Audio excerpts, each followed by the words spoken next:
මම සුමිරි කවයේ බාපුතුමා ඇතුළු මේ සියලු දෙනාටම ස්තුතියි.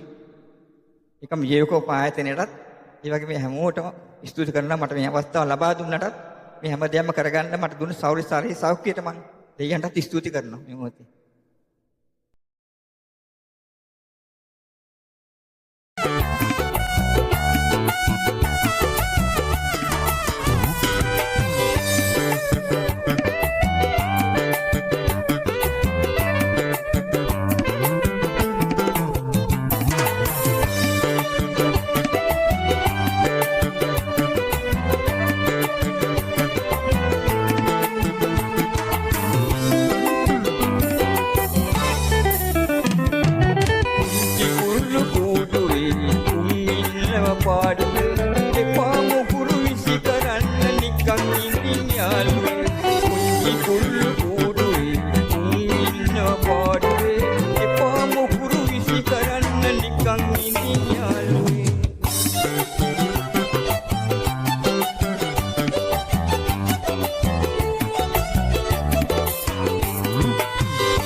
මම සුමිරි කවයේ බාපුතුමා ඇතුළු මේ සියලු දෙනාටම ස්තුතියි. ඒකම ජීවකෝ පායතනෙටත් ඒ වගේ මේ හැමෝටම ස්තුති කරනවා මට මේ අවස්ථාව ලබා දුන්නටත් මේ හැමදේම කරගන්න මට දුන්න සෞඛ්‍යයට මම දෙයයන්ටත් ස්තුති කරනවා මේ මොහොතේ.